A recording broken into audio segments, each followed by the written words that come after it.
Hello, everyone. How's it going today? Anthony will be joining us in a little bit. He had got held up, but today we're going to be going over ScriptBlock smuggling and look at potentially some more stuff for AST abuse.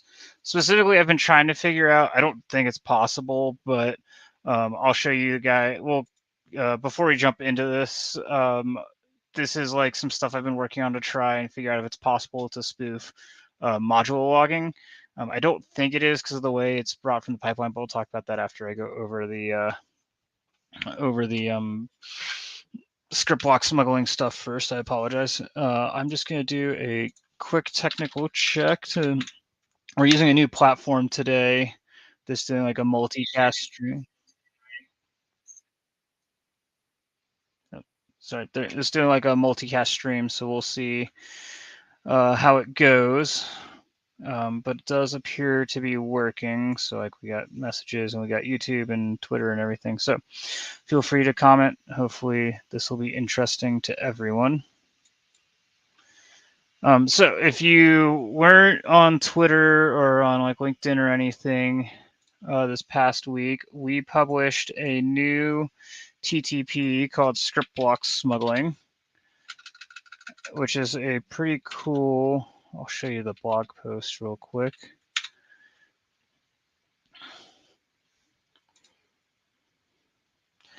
Which is a pretty cool method for spoofing PowerShell event logs.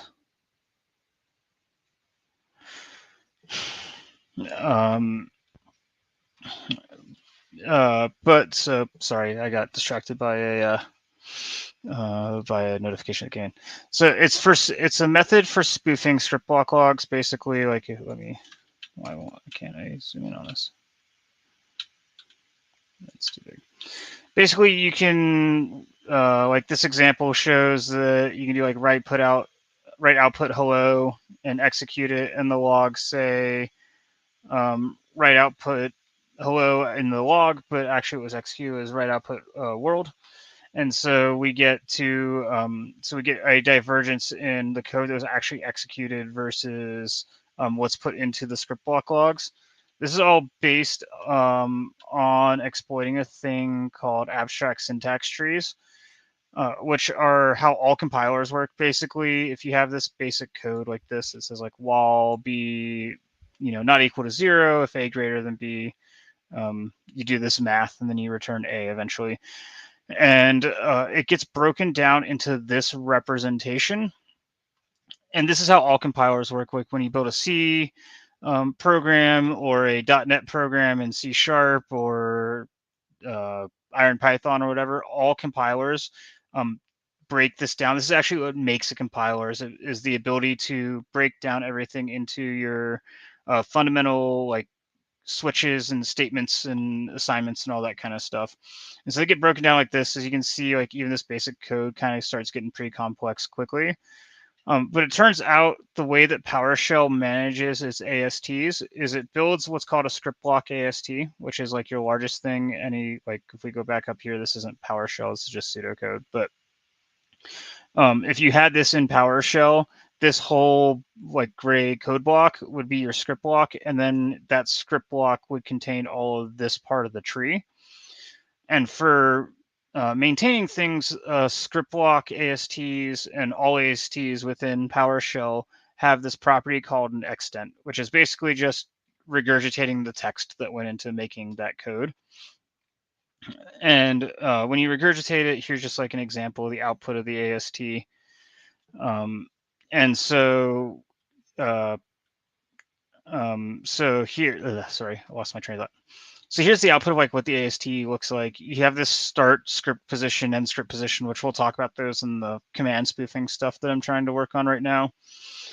This is just the location of the code being of this where this text is within the script block like text representation. You can see this text shows just like here all we did was build a script block that has the sum of a plus b and then write output. It actually has this a equals 5, but you can see that this script block equals this. And so it contains everything within the curly brackets, and the text is just what's output. Well, if you go look into the security logs, which here, we'll just jump in here because it's a little easier to see it than these pictures.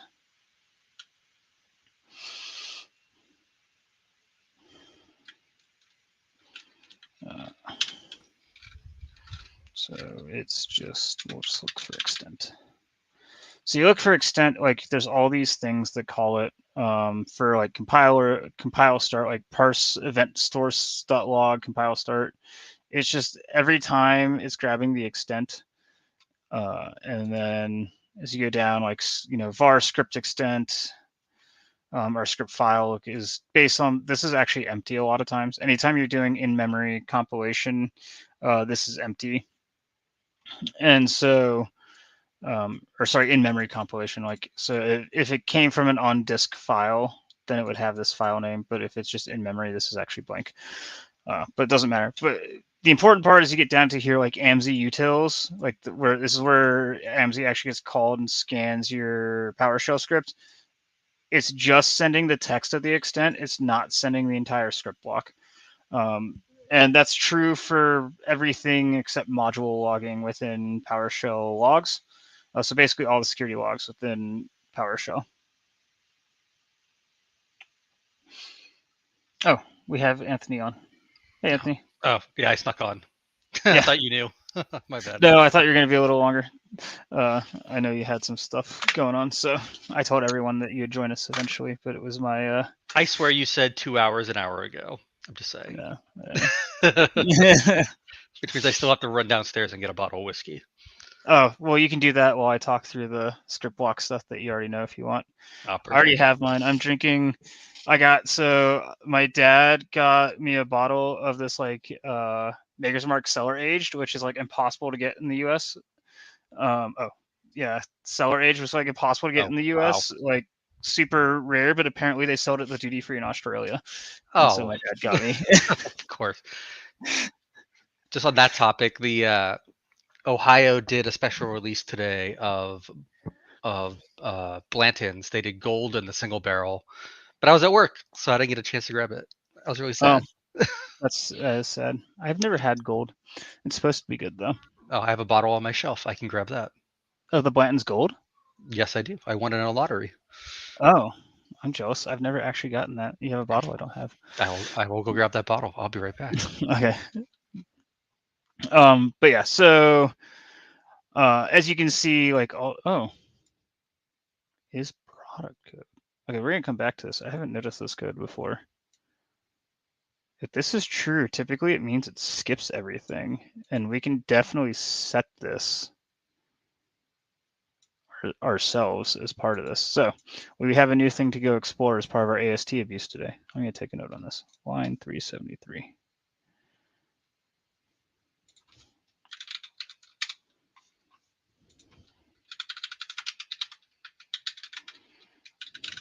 Okay, so we'll come back to that. But anyway, like, I was looking for, where is... So like you can see, like, checking for suspicious content, they're looking in the extent. If you're trying to find where I should have wrote down which line it is. Yeah, so write script block to log. Again, they're just grabbing the extent here. So someone asked, like, why that line was so interesting. So let me go back to it. Generally, it's way up here. Generally, it's interesting because there's a few conditions that are typically hard to meet within PowerShell that if the code is considered like unchangeable, like unmutable, like you can't change it for whatever reason, it just skips all of the log. It basically skips everything because it's considered like safe code. And so being a production binary is one of those things, like this, like, is product code. And so if it is product code, like, we can look up, GitHub has this cool thing now. Yeah, so right here, like, if it's not not product code, then report the telemetry. If it is, just like stop doing stuff, or like otherwise don't do anything. Yeah, or so if script block logging, or if log setting enable script block logging equals false, or is product code, then it just skips script block logging. So this would just it would be another way of skipping the logging rather than spoofing it like we do with the script block smuggling. Yeah, so yeah, basically if we can set that condition to be true when building our ASTs, then we can potentially skip a whole bunch of stuff. So it's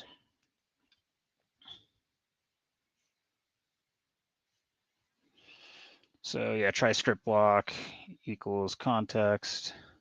And if it is true, create delayed parsed versus create. So there's just some interesting, that might actually break stuff. We'll see. You can play with it later though. But so, yes, it's all in this AST abuse. What's interesting, like so if you try to build code, if you use, here, I'm stuttering, sorry. Generally when you're creating PowerShell code, all the ASTs are generated automatically. Like if we just have like a random, my IST code,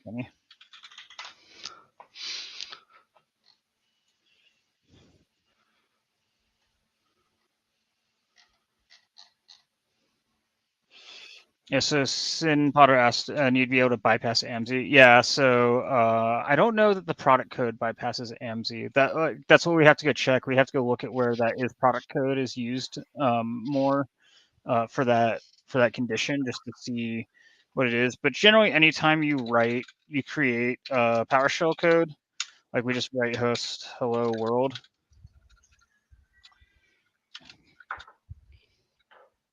That is a script block, and when we go to execute it, it's going to write out here. And if we go look at the logs, I have them open already. Unfortunately, they're really hard to read, and I've never figured out how to zoom in on these. So I apologize for the text being small. I've never figured out how to zoom in on the script block logs. But if you go look at the executions, like But the Jake, first thing it says. Jake, if you type in magnifier, you should be able to zoom in on your screen. Oh, good call.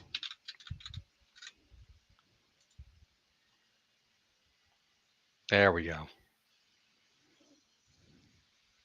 There we go. Yeah. So the first thing that it does, like when we goes to execute, is convert that text that we put in as our script to a script block. So generally, when you're running code within PowerShell or IronPython or really any dynamic language within .NET, the ASTs are automatically generated for you. That's what the compilers are for. That's to make life easy. Doing it by hand, there's not real, unless we're trying to do something malicious like this, or there's some other use cases where you're trying to do code analysis stuff. But it's just as a general purpose, like coder, there's never really a reason to be like building the ASTs by hand. And so the fact that it handles it all for us doesn't mean anything. But we can build them by hand. All the interfaces for all the APIs for creating ASTs are exposed. And so that's where the script block smuggling comes in. Let me escape the magnifier again. How do I escape magnifier? That's a great question. I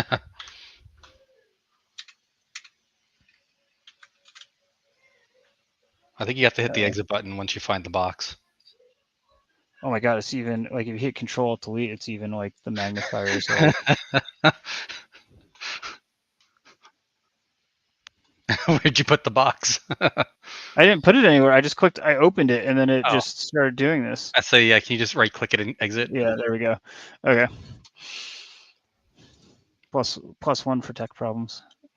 So that's where the script block smuggling comes in. I'm just gonna be lazy and go open our repo that I made.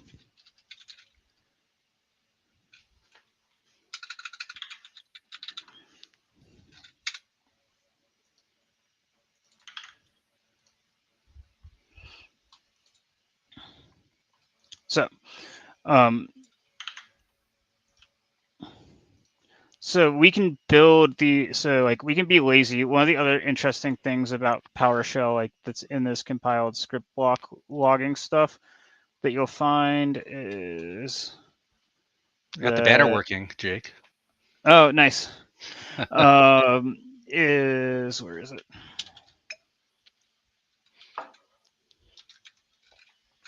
Perform.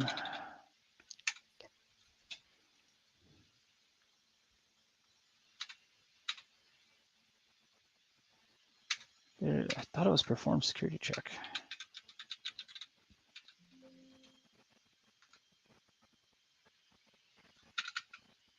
Oh wait, how did I end up in type tables? That's why I'm not finding anything. I was wondering what you were doing. I'm like, type tables. That doesn't look right. Yeah. Okay. There we go. Can you zoom in a bit? Yeah.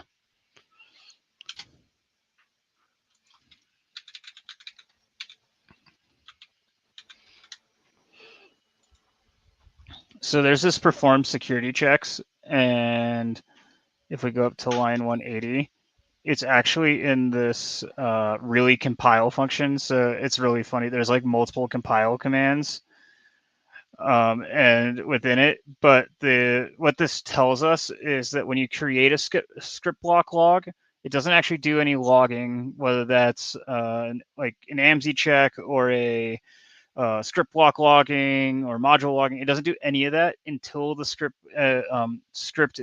block is compiled, and the script block is not compiled until the first time it's invoked. So we can create script blocks freely that never go into logging. And so we can like cheat our way, like, so I will show you because doing the command AST spoofing that we'll look at later on. So we got asked, is there a built-in module similar to PowerShell? What do you mean by that?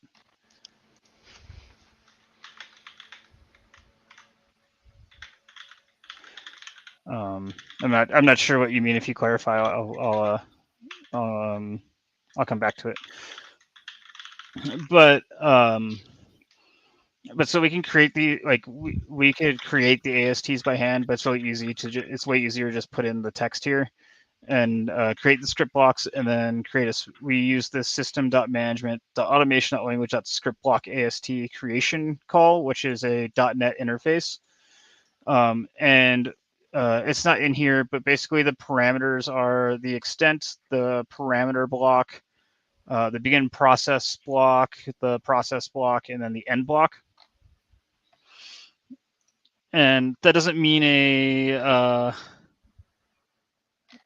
doesn't mean much to you guys, but it's basically just the various ways there's certain things that happen during certain steps of the processing of the PowerShell pipeline. So sometimes you want stuff to happen in the begin process of the compilation of the PowerShell code versus the end of it.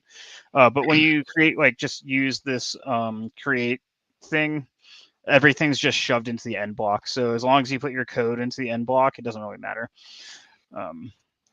for most things. You see, Fall has posted the GitHub for. I mean, this is essentially Powerless Shell, right? Let me see. I don't know if I've used that one specifically. GitHub PowerShell. So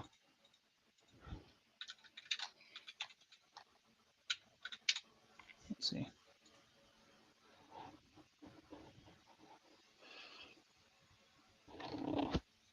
Yeah, so this is pretty much every C2 that you use nowadays is doing this natively. So if you run like C# code, like we'll show, like in my in the Script Smuggler project I have here, this is doing the same thing, using it here. You literally just call PowerShell and create a runtime, and it loads the DLLs for you. So it's not really all when someone figured out how to do that 10 years ago, it was kind of like a cool thing. Basically all it's removing is so that you're not in PowerShell.exe. But pretty much every C2 that uses this, Empire, Covenant, Cobalt Strike, all of them are just executing through the DLL interfaces anyway. There's no reason to open PowerShell.exe programmatically. When you're writing code, there's no reason to do it anyway. So if you're using, you mentioned using Empire for an APT emulation lab, like Empire's already doing that for you. As long as you're, well, I'll take that back. As long as you're not using a default stager with a PowerShell language, it is doing that. If you're running like the C# or the Iron Python agent, already doing that. If you're launching PowerShell through something other than the PowerShell.exe launcher, already doing that. But oh, this is my tool that I'm working on. This was not the one I meant to show, but whatever. We can talk about this tool too.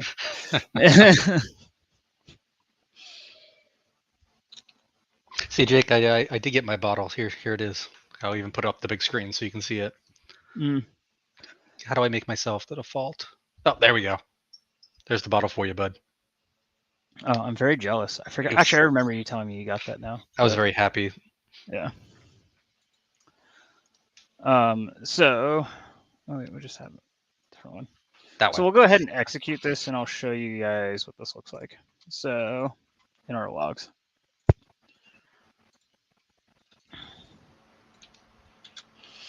And so we published this to. What are you trying to remember? The journal? What are you trying to remember?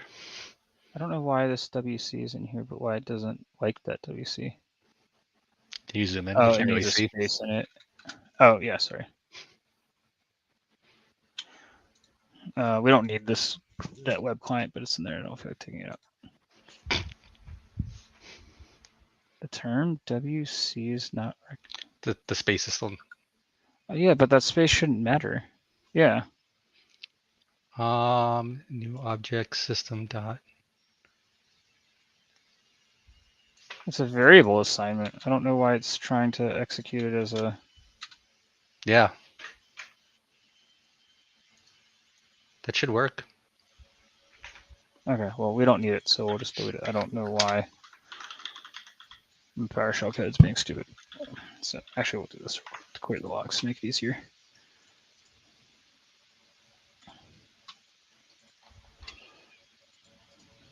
Yeah, so the logs are cleared. We'll run this. Is there not a way to have the magnifier just do like part of your screen? Mm-hmm.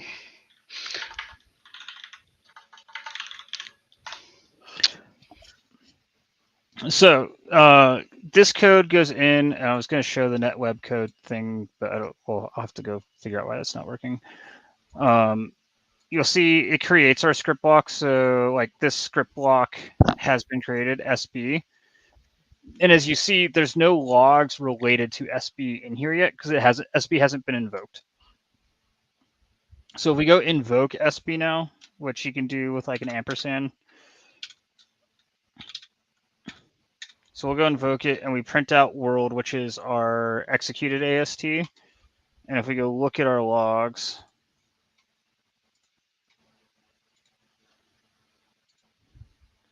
you can see, so this, if you look, it says creating script block, and it creates a script block, and it shows you the script block text that exists from creating that script block is the next step. So this is what quote unquote deep script block logging is the first script block we executed is technically the code to invoke that script block. So created a script block doing that, and then since SB hadn't been compiled yet, it creates that script block as well. So next time we were to invoke it, you actually won't see any logs because it only logs it the first time that the script block is created. But here's where like this currently is the shortfall of this technique is if you have module logging on, and here I'll zoom in for this one since this is actually.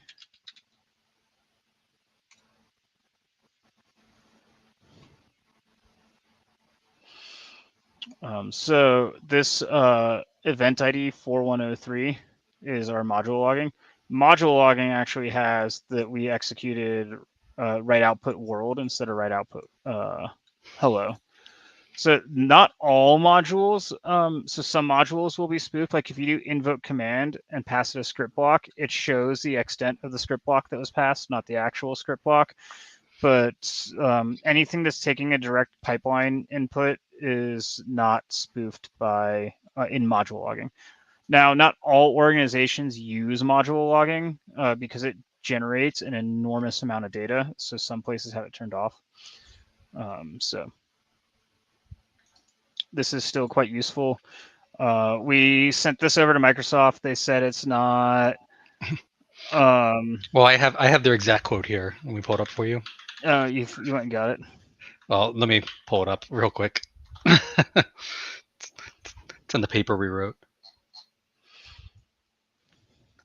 So their exact quote was, does not pose an immediate threat that requires urgent attention.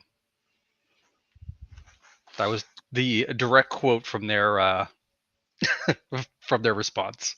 Yeah. What other threats did not require urgent attention, Jake, that were recent that we just talked about? Oh, I don't know that I'd call it recent anymore. You're dating yourself with it. Oh, that was like what, 3-4 years ago? 4 years ago? Yeah, that's not recent in the world Oh. of. But zero logon was originally classified as like not likely to be exploited, and we all know how much zero logon was exploited. So Microsoft probably doesn't have the best track record in deciding what actually is a good vulnerability or what's not. Yeah, zero logon. They did write a CVE for it, but they said it was a low threat because it was unlikely to be exploited. Within a week, the time to get domain admin from like ransomware went from like 24 hours to like 2 hours because they were leveraging invoke or leveraging zero logon to just immediately to get domain controller access. And then like we apparently like less than 48 hours later, we already saw some reporting that saw like some APTs already using this in their code in their new stagers to bypass stuff. So within 48 hours, ScriptBlock Smuggling is already being employed by APTs. So just give you an idea. And this is not something that we dropped like out of nowhere. We reported this to Microsoft back in what, November of 2022? Yeah. So, I mean, you're talking a year and a half of time to patch this vulnerability. And they've essentially said that this is not a problem. So we tried. I mean, that's all I can do, right? Yeah. Bebo making fun of me. Yeah. I'm dating myself apparently. I told you. It's fine. I mean, I still remember like when Eternal Blue got dropped originally. Like I was. I mean, yeah. Like everyone's like, "Oh, that's an old exploit." I'm like, I still remember that. What are you talking about? Yeah, so this is what I have been working on like the past like week or so is, and I'll explain it to you guys, is trying to build. So as I said, like there's that script block AST. When you go down from the script block AST, you then have a bunch of like statement ASTs, and then those get broken down further until you get down to what's called like a command AST. So when you do like write output hello here, you this is what the actual AST is being built. So you have your command name and then your argument that would go into for the command. And so I'm trying to build the command AST because the theory was that maybe the script block, or not the script block, the module logging was pulling stuff from the extent of the command AST, but that is not the case. So like I can show you, we'll build it and execute it. But if you ever want to like supplement your computer science degree, deep diving ASTs is a very good way of doing that, because I knew nothing about this until we started this research.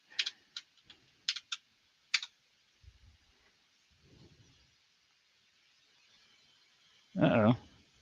That's not good. That should have written out to our console. I tested that earlier. Did you swap the blocks? You might need No, to it zoom still in. says There we write go. output.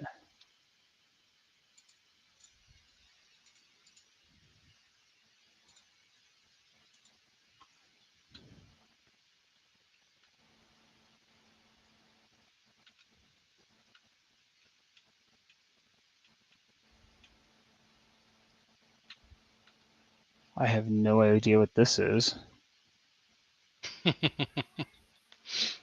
That's always a good sign. Why is it running bitlocker.psd1? All key protections were removed?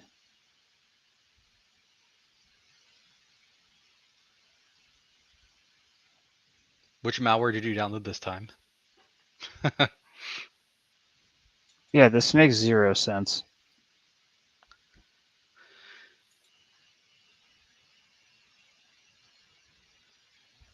It says it's running out of my host application, though.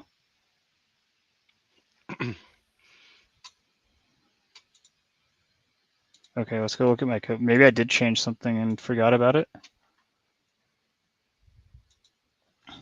So, write output, hello.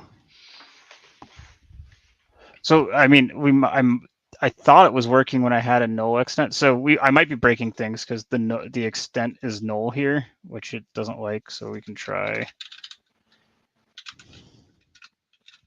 adding this back in.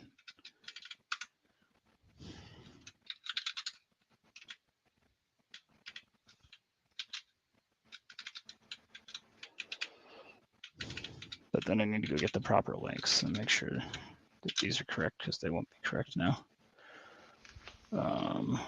Command AST, invoke command ScriptBlock. That's all right. See, this is why we record our demos, Anthony. Did you compile it before you run it? Oh, I'm not going to run it because it's not going to run yet. First, we need to create the script block so I can get the. I don't feel like doing the math to calculate the offsets for the extent. Ah.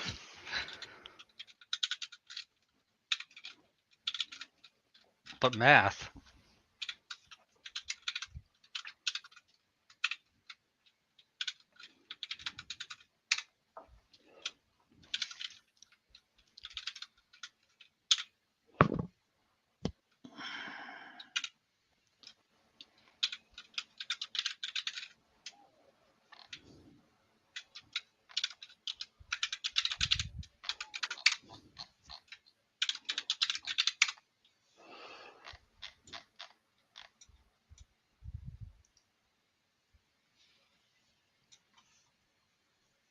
Okay, let's see if I remember how to do this math properly. Oh, wrong one. So you had this in the project, then you removed it. I had this working. Let's see. This might break things. Oh wait, here, wait, we might be able to cheat and recover this real quick.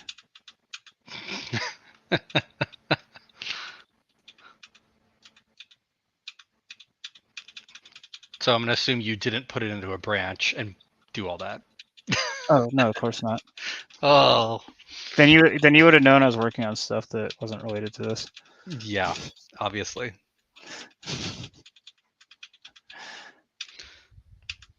Okay, here we go. Yeah, we can recover it. I got the. Oh, I'm so disappointed right now. I'm happy you can recover it, but I'm very, very disappointed in you. You know, Git has this feature, allows you to commit things, make branches, modifications of your code. Okay, here we go. That's just the smart thing to do. Yeah. So I know this worked at one point. So.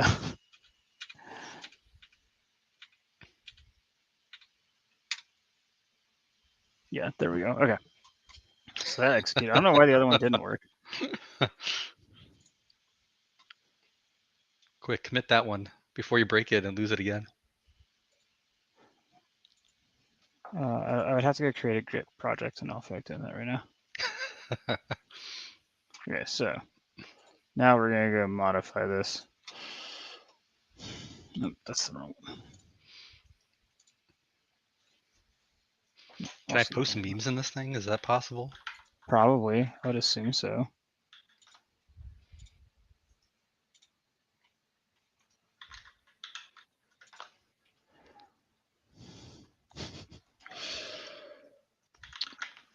Yeah, I have no idea what that BitLocker thing was about. I'm just gonna assume it's malware, but Maybe you found some shenanigans that happens when you set it as null. No, because I tested it. I was testing it as null the other night before I told you that I was working on this. Maybe as far as you know, it's leaking like BitLocker keys and like all this other shenanigans. Okay, so we're gonna run this again. Okay, cool. So still ran. We'll go test the null thing again in a second.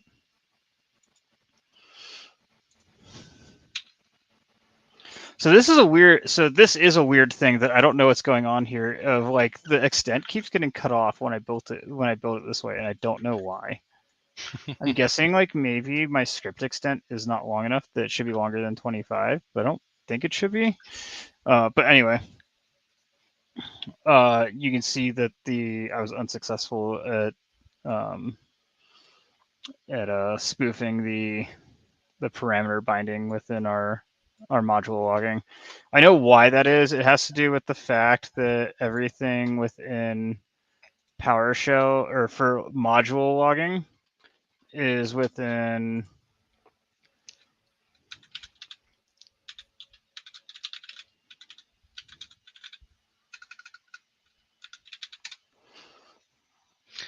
We always force push to main. Vinibod's not on, but he would yell at us because I mean I don't make those mistakes anymore, but Jake does. I don't know why you're throwing me under the bus like that. I mean, how much do you like Git though? Come on. I'm okay at it. Click, Yeah. click on the meme that I posted to everybody. Wait, where's the pipeline parameter binding? So this is our parameter binding. This is where the actual script, like module logging, is occurring. And it has something like, so it's pulling stuff out and it's getting invocation info from the module, from the command. So it's actually really easy to disable module logging. Like we've published stuff on that before. It's super easy. It's like literally like the commands have it as a parameter. Like, let's see if I can remember how to do this because it's been a little bit. Do it without pre-made commands. No, you have your pre-made command. Oh, you mean like pre-written? Yeah. Yeah.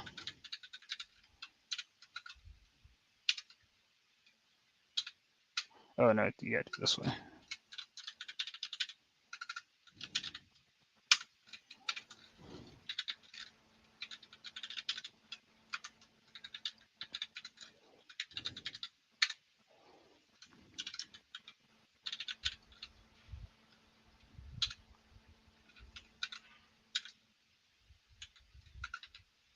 Nope, I don't remember off the top of my head. This is what blog posts are for.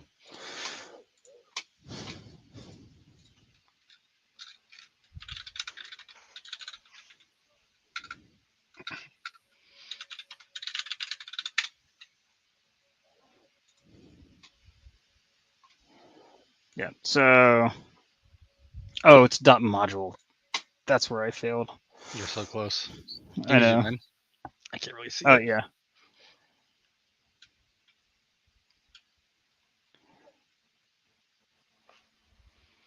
But yeah, so literally these 4 lines right here turn off all module logging within PowerShell. And so this is where we could do something like combine the ScriptBlock logging so another interesting thing about module logging is, or modules and ScriptBlock logging, is that if you call a .NET assembly directly,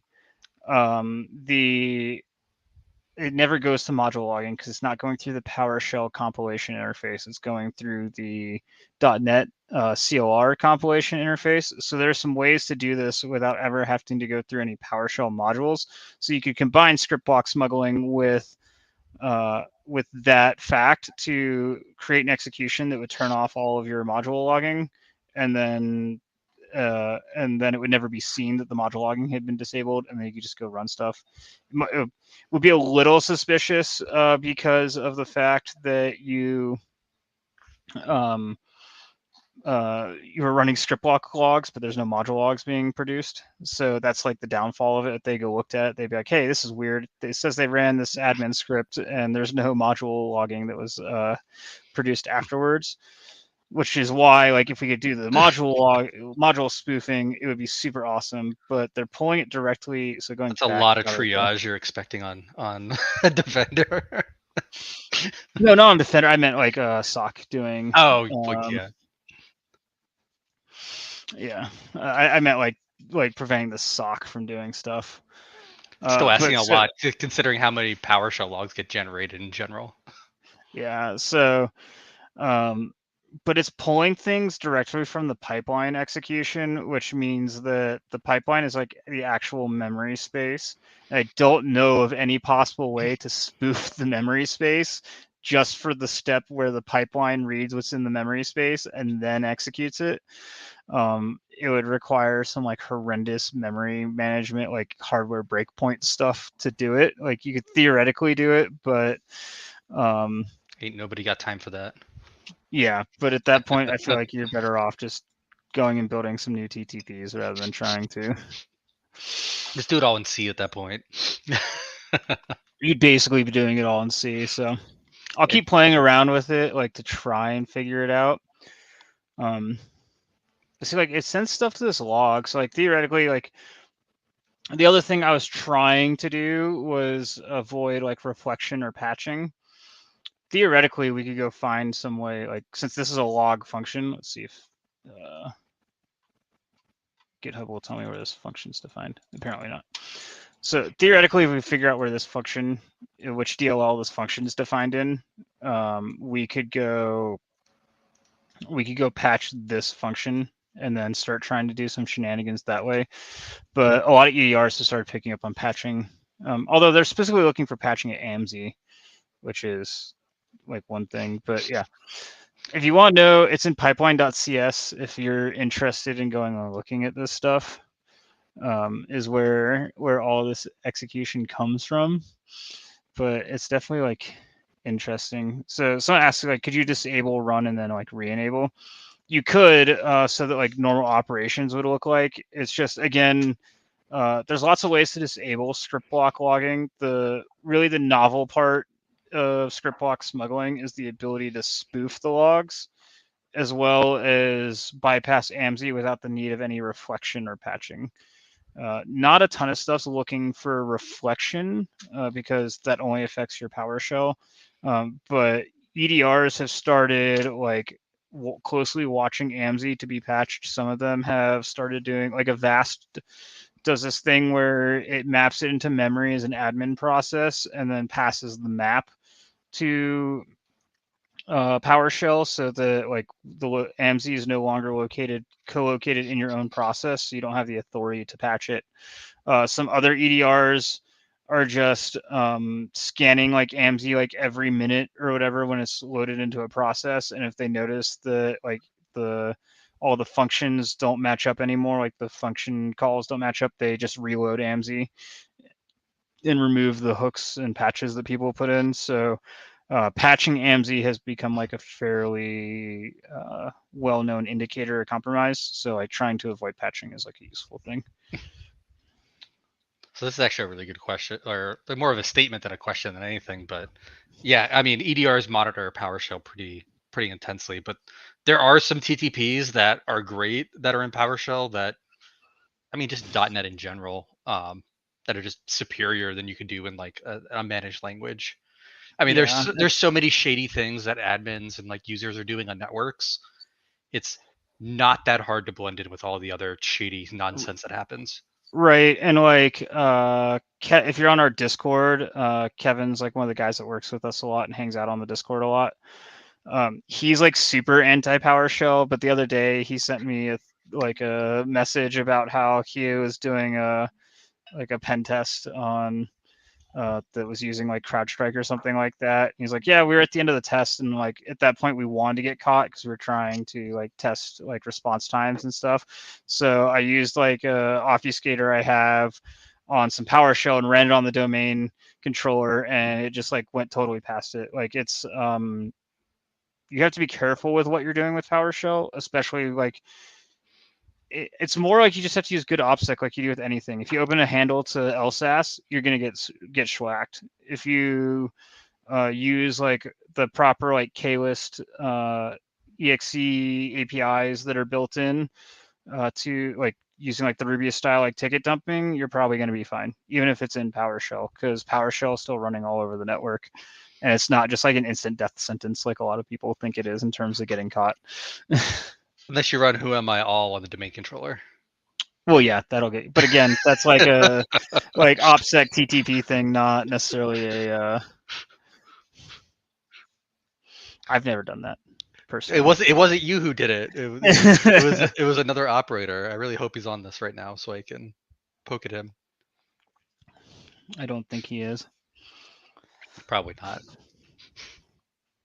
What is this packaged thing that you put in here? Oh, that's the meme. That's the meme. Oh, Yeah, no, you should click on it. I can't click on it. I can make it a banner for everyone to see. No, you need to open it. I don't know how to open it. It just like when I'm clicking on it here, it says like show. Oh, well, here I'll drop it in our other channel so you can So I can click on it.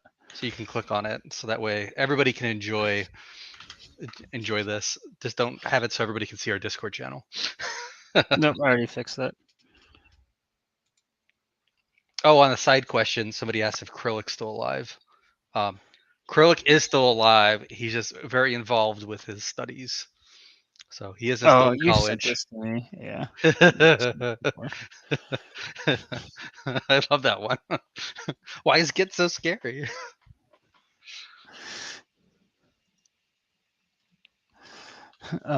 But yeah, so we could try and do some more invocation stuff. We can also go play with that let's go look at that is product thing again. That seems more interesting to me because there's probably a way to spoof this, to figure out how to spoof this. Actually, I know there is a way to spoof the invocation info, because if you go look at our stuff here, somebody asked earlier or said earlier, just ChatGPT it.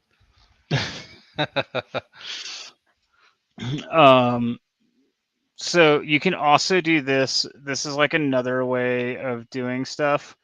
Basically, if you do either reload a module by defining it yourself or hook a command, like if you read our blog, like another cool thing I can show with this is so this is a commandlet that I built. And it turns out that if you go look at the way PowerShell works, it gives respect to when it loads modules, it actually does not check for any signatures or any code validation. There's two locations that it checks for PowerShell modules. It checks in a program files folder that I could show you that you need to be admin to get into. And then there's also a spot inside of the user's documents folder. So if you want a free location, if you were ever going to write stuff to disk and you wanted a location that no one was ever going to notice, writing to the user's document folder, and it can be a hidden folder, it doesn't have to be exposed to the user, you go like Windows PowerShell, and then modules in the folder. I'll show you guys how it works in a second. And when PowerShell starts up, it automatically loads the modules. Now, I haven't. Something I need to go check is how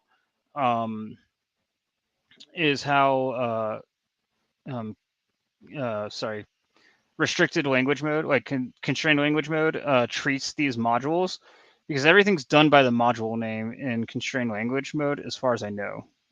It's been a while since I went and tried and test some stuff, because I actually don't run into like constrained language mode all that often in the real world.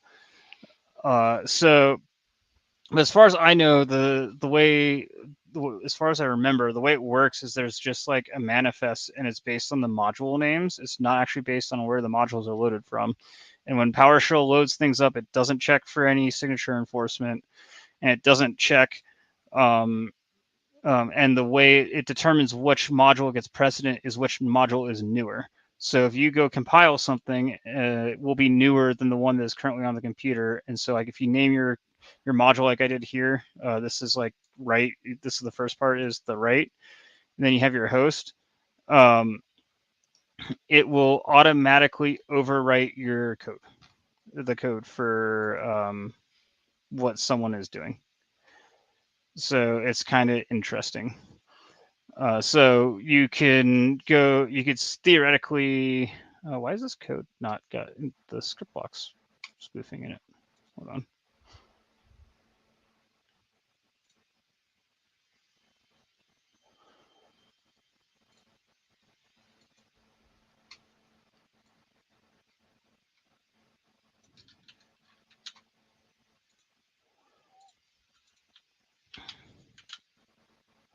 So here, like, we're spoofing the code and it'll overwrite it. And because we overwrote write output, it no longer has that invocation info attached to it anymore. So this one's like overriding invoke expression, but let's since we're using write output here, we'll go ahead and overwrite and change this to write output in this code so I can show you guys.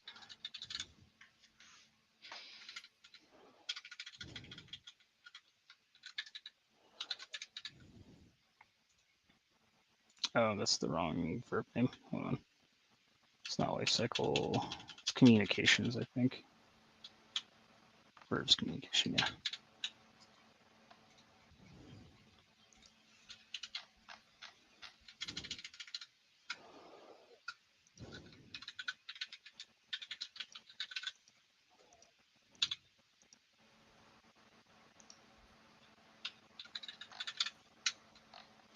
Why is that not working?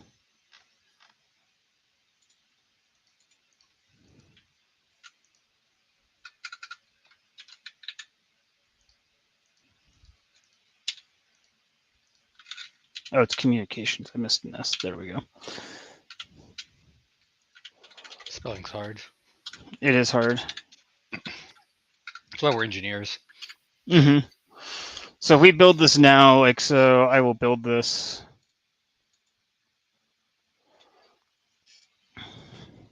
And the cool thing is that the command DLL name doesn't actually have to mean anything. So. Oh, can it just be nonsense? Yeah, so the DLL name can be nonsense. It doesn't have to be, it does not have to match the name of the functions that you're building. Oh, that's cool. Yeah. So we'll go, like, we had our logs. We'll just execute something real quick to show. Zoom in. My eyes suck.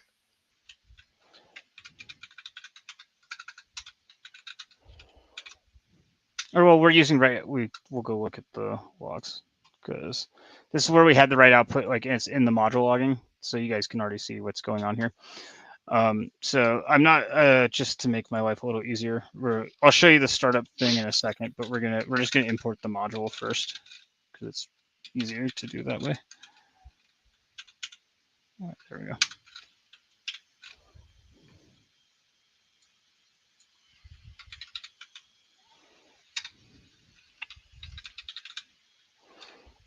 So now if I'm in the wrong.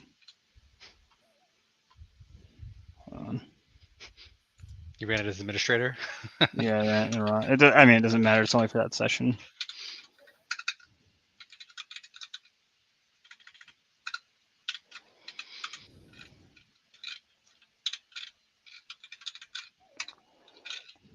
And now if we go execute our command AST. Oh, that might not work because it might be in a different context. We'll check. But I can show you guys manually. I might need to go put it in the folder for that to work first. Yeah, I do need to go put it in the folder. But if we just do write output here.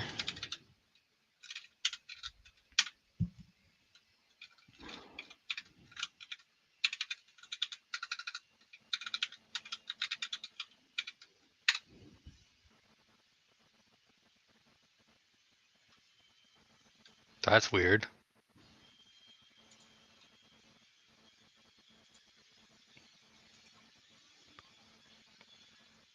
Did you reassign that right output? Oh, it might be creating. I didn't think about that. It might be creating a circular reference. The way it's executing. Yeah, it's creating circular. Whoops. Write output is calling itself. Yeah. That- Until it breaks, basically, is what's going on. That makes a lot more sense. Uh, Reduce security research. Success. yeah. Okay, hold on.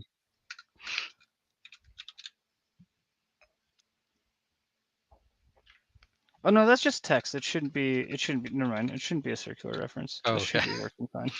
Hold on.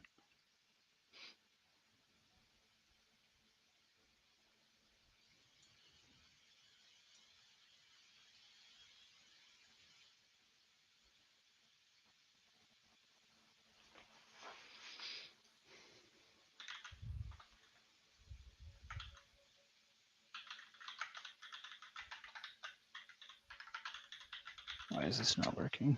This is what happens when it write output the term hello.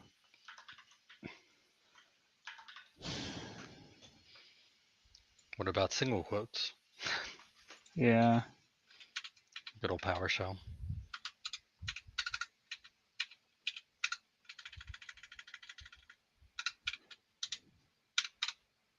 Wait, hold on. Let's go back to.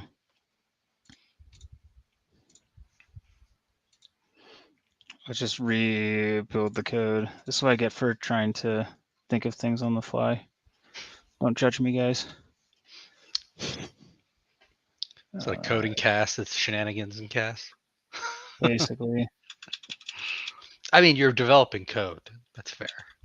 That is true. I mean, code never runs on the first try. Definitely not on a demo. Yeah. Okay, so hold on.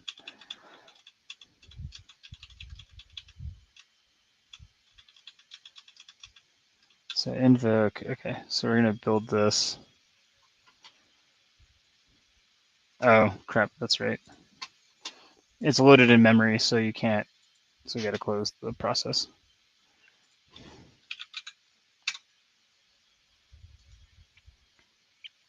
At least you know your DLL loaded. Wait, what? Oh, because I also loaded it. There we go. There we go. Fixed it. Okay, so.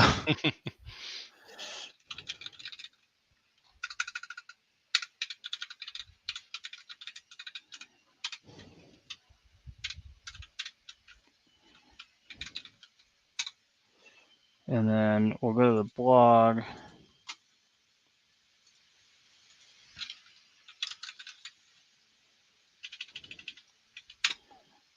We're just going to work this backwards and execute the example code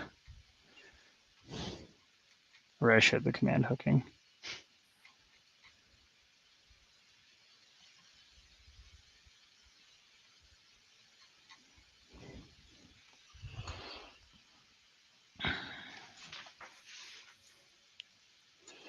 So invoke expression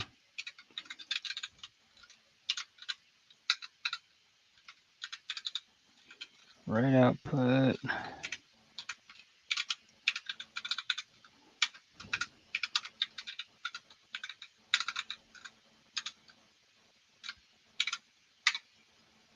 Okay, so that worked fine. Demo gods.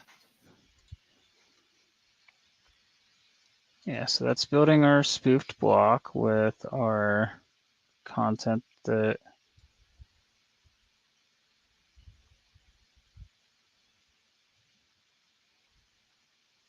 Well, you're in deep thought. Yeah. I poured my second glass. I have Ruins Creek now. Oh, nice. I'm about ready for that too. Which did you bring Rowan's Creek as well, or a second glass? No. My second glass is this what's called a limousine rye, which is from the Dancing Goat Distillery. Okay. If I'm remembering correctly, I know their bourbon is called Dancing Goat is the name of the story, and this one tastes like drinking Fireball. No thanks. I will skip that one. there was a time I liked the cinnamon taste, not anymore. Is there cinnamon or just very high proof? It is 111 proof. It's a little high. So not super high. But I have a bottle downstairs. I don't think I brought it up. Oh, I definitely didn't bring it up. It's not this one. It's the bottle what? It's the Booker. I have 2 Bookers now, and the one I got this year is like 67%, which I think is just ridiculous. Wait, 67%? Yeah, that's pretty high. I've always wanted to own a bottle of hazmat proof. What's that one?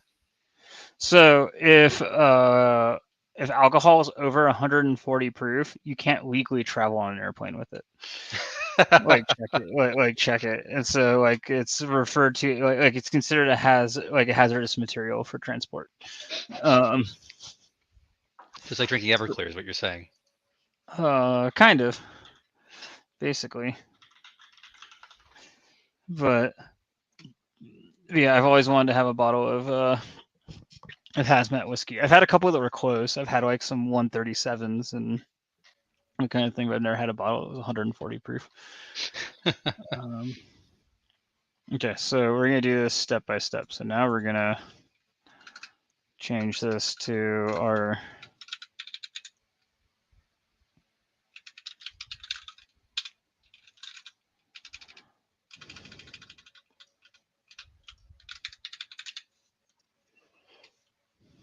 but we're just going to keep the code the same. I think I see what's happening. So we're going to close this. There's always if anyone watching would like to give input, what is more entertaining to you guys when people are doing code development? Because like the last few times I tried to do some Iron Python stuff, and it was very normal code development, and that I got stuck in a few places, but I feel like it gets less interesting for a stream to watch me run the same code, like with minor variations, like 20 times in a row, and get like slightly different outputs to start trying to troubleshoot. So if you guys have input on like if that is interesting or not, I would be interested in knowing.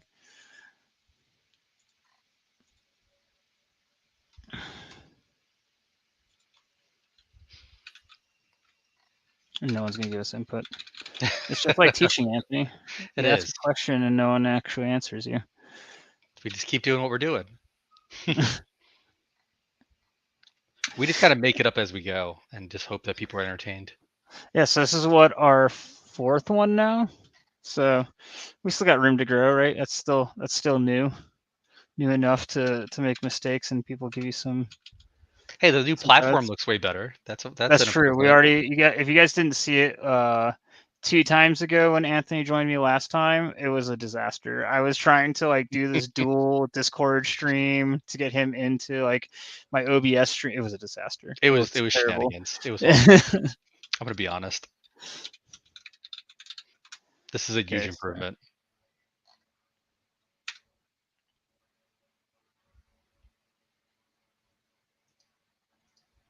Huh. What?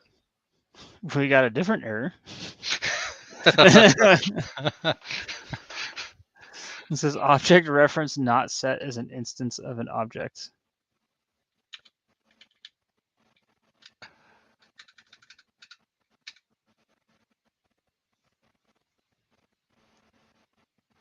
And our script and see what happens.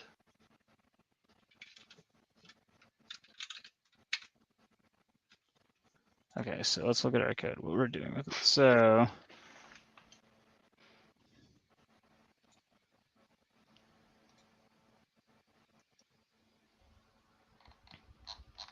modified. Oh, we're invoking the script block, and okay, I know how to fix this. We're doing this in a stupid way. That's why. Can you zoom in so we all can see your stupidity? So we're trying to replace a module that doesn't execute code, right? That is supposed to just print this part, but we still have the code in here that's trying to invoke the spoofed script block that we built, which is creating problems because when you're in the C# module, there's no reason to create a spoofed script block anymore if we're just executing a command, because all we're doing is directly. So when you write a module like a PowerShell commandlet, it doesn't expect any PowerShell invocation from the commandlet itself. It's literally supposed to be C# code running and then providing an output back out. So we actually, like, to test like our smuggling, we actually need to create two commandlets: the one that spoofs the invoke expression thing, and then one that spoofs our write output to fix it. So yeah, so we just need to get rid of this code and it'll start working again. Actually, we need to change multiple pieces of this.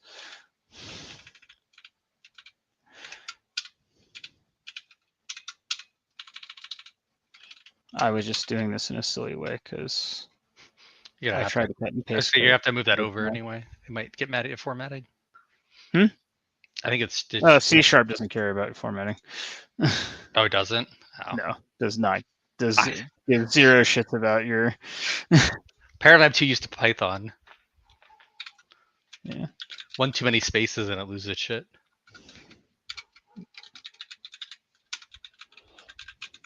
I mean, it's better to do that, but like, and this isn't really a script anymore, so like all of our variables are wrong and stuff now. So, but whatever. Okay.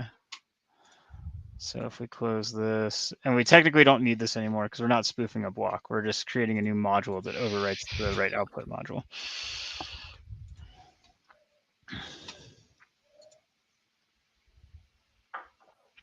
So I just need to open PowerShell again. And if all in the world goes right, which it probably won't, we'll import this. There we go. So I did a shitty job adding our text on, but we can see that we modified our code here. But it executed how it's supposed to. So, and you can see that there's no longer a, so I created the script block write output, but there's no longer a module call to the stuff. So now if we run the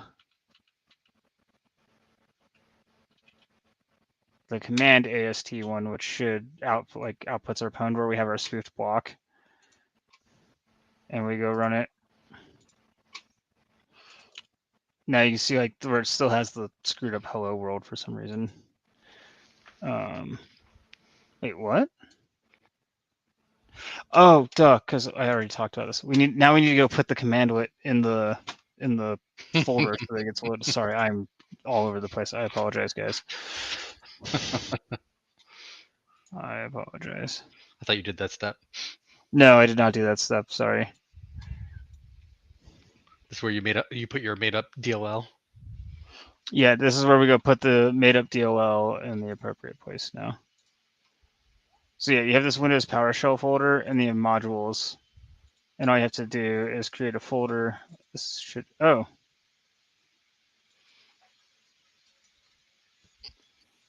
my commands have not been running properly anyway. Oh well. I forget, what did I? What does this DLL do? Oh, I think my invoke expression's broken. Though, like, we didn't need to import it before.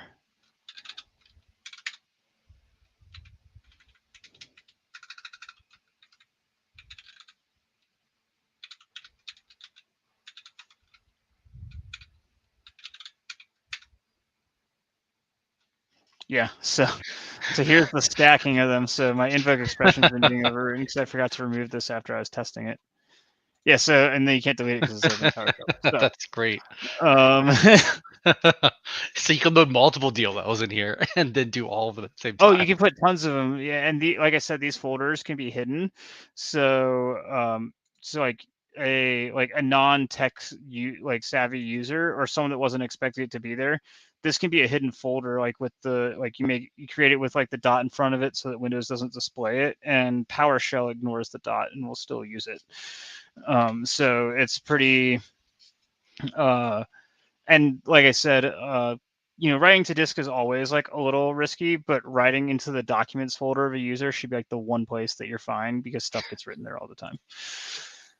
That's pretty cool. Yeah, so modules. So now we're going to create a new folder. Where's my new folder option? There we go. Oh, I hate Windows's new, like Windows 11 shenanigans where you have to do like show more options to actually get the things you use. Yeah, what is this called? My commandlet. Yep, okay. So you just have to name it my commandlet, and then we go over to, I need to open another window.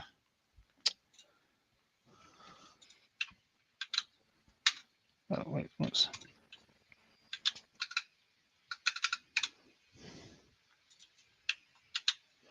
And you don't need all the other output junk, you just need a DLL. So now that that's in there, theoretically, we'll see if this works. Huh. It's not loading. This is what I get for testing something that works in theory. Oh, well, actually, it might be, might need to close this PowerShell session first. But that other one should have loaded a new PowerShell session. But so, like, just to show you guys. So if we do the right output now,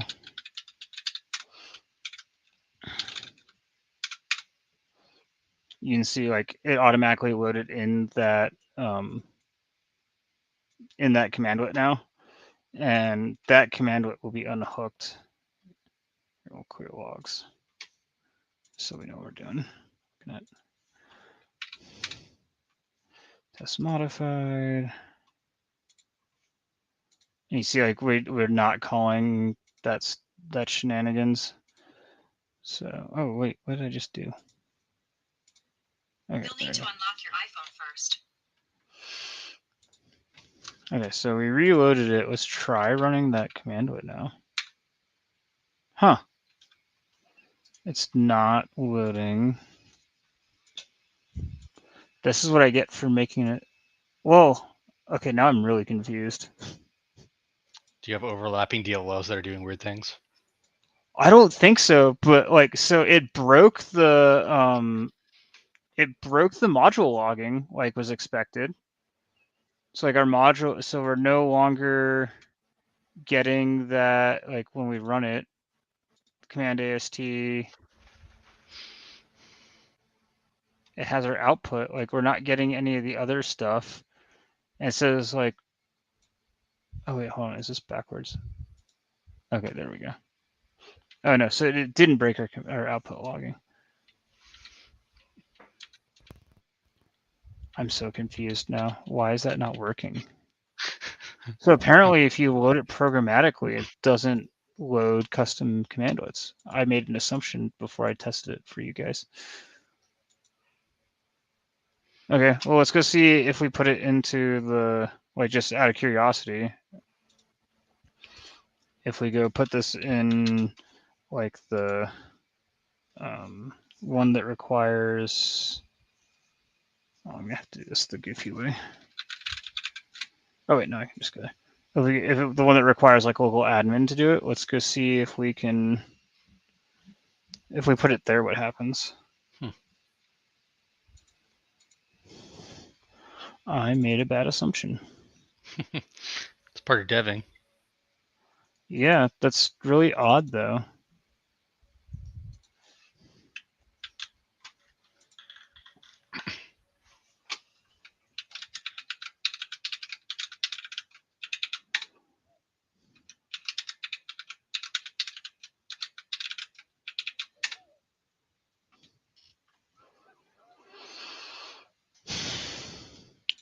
Okay, so we got that there.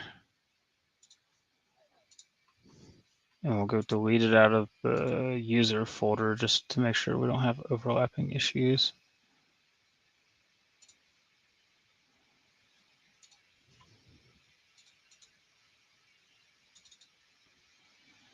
This is why in classes you don't do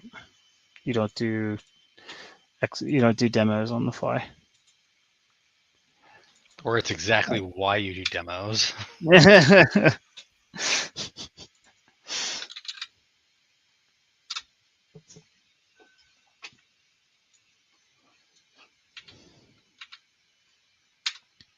Okay, so our output's still being modified. Huh. That's interesting. Well, I just learned something new, guys.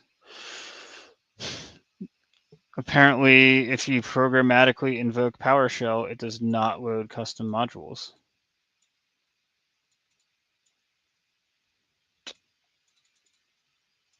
That's interesting. Are they part of your profile? Like, so if you do like the no profile, it's like the same situation? It shouldn't. I mean, we can test it. It shouldn't be associated with the profile, though.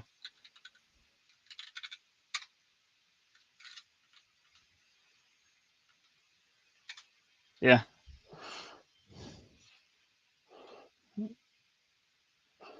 So the loading of the custom modules must be attached to the actual PowerShell.exe startup process and not the DLL loading.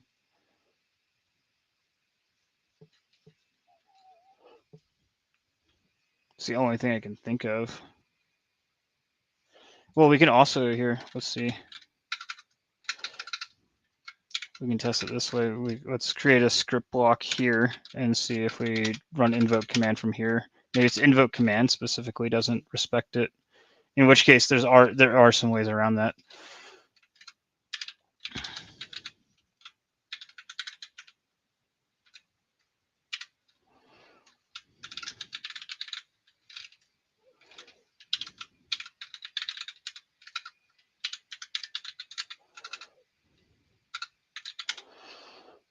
Anyone on the stream drinking anything interesting?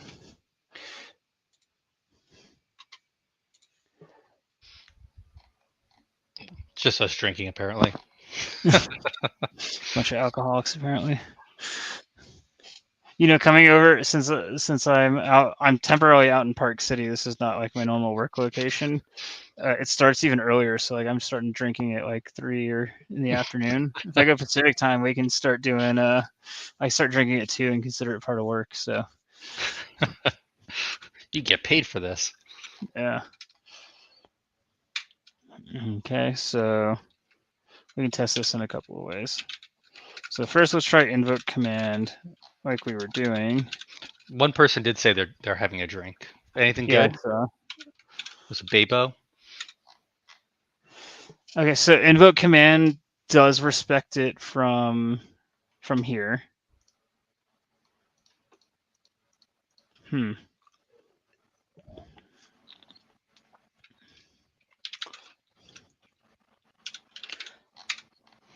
Same with that, and dot should also respect it. Yeah. Ooh, Wild Turkey Rare Breed. Nice. Oh, that is a solid. That's one of my favorite bourbons. I have a Kentucky Spirit downstairs. That is fantastic. Yeah, rare breed is definitely like for something that's not super expensive and very, very easy to find off the shelf is just like so good. Very good. Yeah, I really love the rare breed rye too. That's also like a really good one. And I'm the opposite. I don't like ryes, so Oh, I'm much more of a rye person. I don't like ryes. I don't know. I don't know what it is, to be honest. Like Willet, like I'll drink. So Rowan's Creek is Willet, and I'll drink like that. And then what's the other one that's also them? Rowan's Creek, and then there's another one. Wait, who's Bebo? They say they know that I like rye. Is that Kevin? I don't know who it is. If it's Kevin, it'd be even funnier.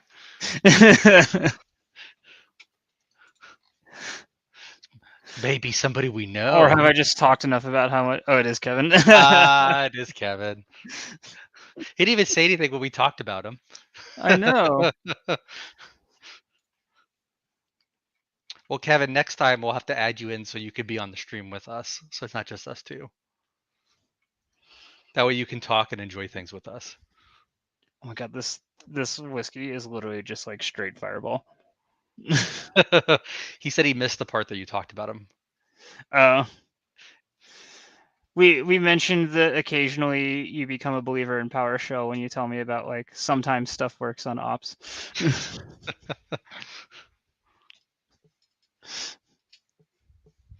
Which means he probably missed the part where I said we should have just built it in C.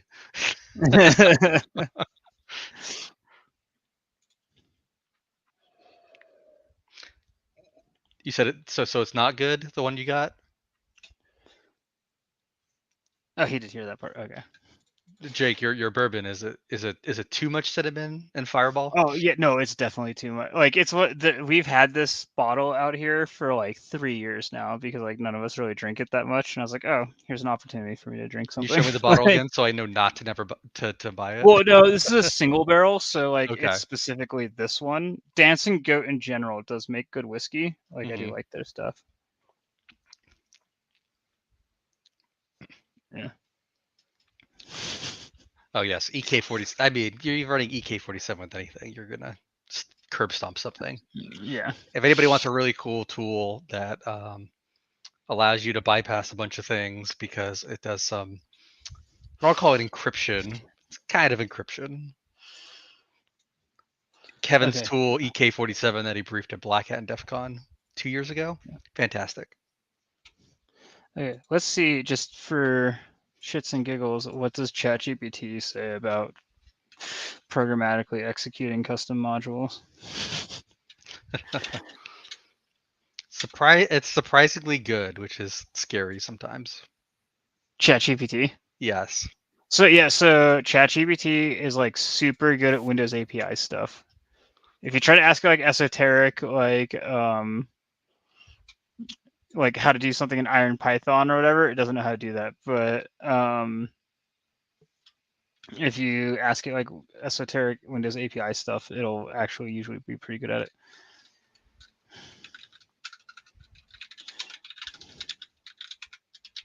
It's also very good at converting code from like C into something else.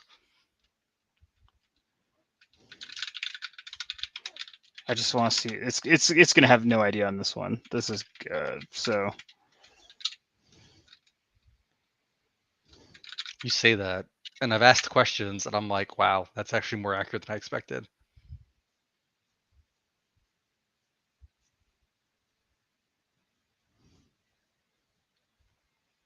nope, it has no idea. It's making stuff up. All nonsense. Yeah, it's all nonsense. I mean, this part is correct on like how to load your module in, but the rest of it's nonsense. Well, they do put the banner at the bottom. Yeah, I mean, it's so nonsense isn't right. This is just like, oh, it's not a default profile, but we know that like profiles aren't the issue.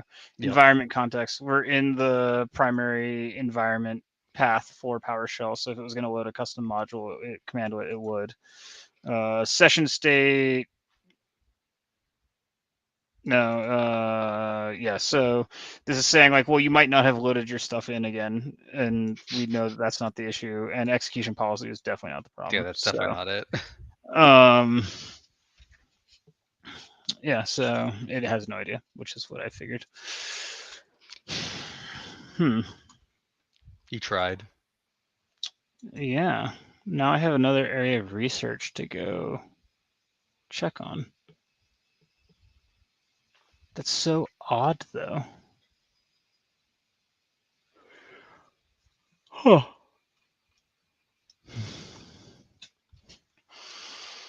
Well, now I'm stumped because I don't know what else to try to get it to work. I guess we could tell PowerShell to load. Like maybe there's a PowerShell runtime. No, we don't care about that. Nope.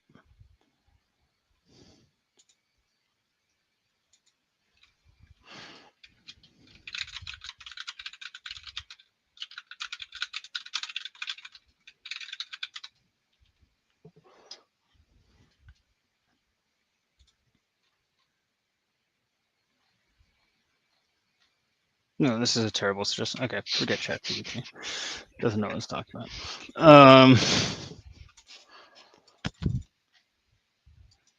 Because I was thinking like maybe there's something like a But you know how you do like in Iron Python, when we do Iron Python, it would like you add the path for the zip file in memory. I was wondering if there is something that like we could do similarly in the like to the PowerShell runtime. So we can go look up. Hold on. Where am I creating the PowerShell runtime? Or am I doing this the like super lazy way? Oh, we took it out. Hold on.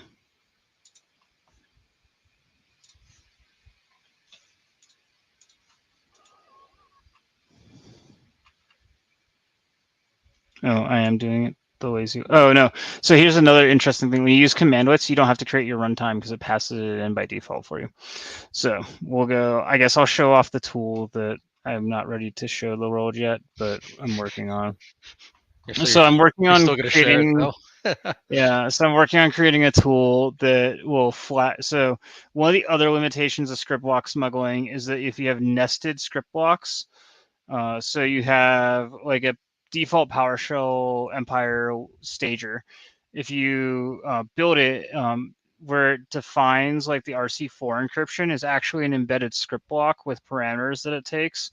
And if that is in the script block that you smuggle, because of that deep script block logging where it follows them all the way down, that lower level one will still be logged. So I'm working on building a tool that flattens the entire script block for you into a single script block.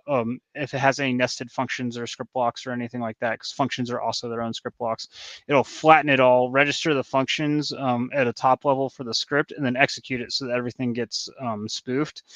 And I'm still working on it because finding all the nested script blocks is turning out to be problematic. So like this creates like a PowerShell function that allows you to register a spoofed function that then when it gets called is spoofing the fact that it's registering functions. So it gets very Inception-y. I don't think I need this part anymore.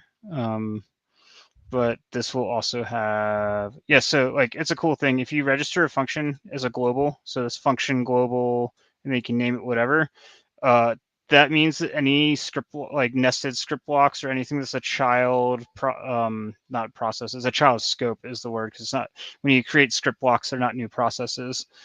Oh, we got a question from Witch Doctor. How many different OSs has the it's new a question for me. Oh, it is a question for you. I know it works on Mac OS right now, and it works on Windows. Those are the two that I have. I still need to build out all the execution parts of it, but the initial part of the agent works, which is really cool. It's exciting. Yeah, we'll have a truly like unmanaged agent finally. And I really want to, when we get there eventually, I really want to build a Iron Python BOF executor and a Go BOF executor. Although the Go one should be easy, right? I think there's already projects that do it. Yeah. I don't even think you have to do anything. I heard Go. let's run Go to load in the CLR to then load in Iron Python and then run a Python agent. No, that then executes Go code by invoking. Then that goes back to Go. Yeah. Oh, if I was a defender, I'd be so angry. I'd be like, I don't know what you're doing. I mean, it would be incredibly hard to identify what that code was doing. It would also be like a gig in your memory, though. So. Oh my god, Go is already so large. That's the only problem with the agents. They're larger than the Iron Python ones. I know they're huge. Like that's always been one of the critiques of Sliver is that like the implants are enormous. Oh, is this no? If this is the PyBoff thing that I looked at. It's not good. It doesn't actually work, right? Yeah, if it's the one I think it is, it didn't actually work when I tried it. I'll have to. I don't remember if this is the one, but there was one that I tried that didn't work, which was really sad. I was like, it's gonna work. This is awesome, and then it didn't. I was like, oh well, I'm gonna skip out on this one. Well, we do. I mean, you've seen it, Kevin. The loader that we built that allows us to load in essentially binaries and execute them in Iron Python and Python. That's one that we haven't released yet either. No, pretty nice. I'm laughing at this. Have you ever seen this in Microsoft? Can you zoom in? I can't read it. In Microsoft documents, it literally says, "Do we need this?" Please take a screenshot of this and post it. Please. That's so funny. I've never seen this in Microsoft documentation.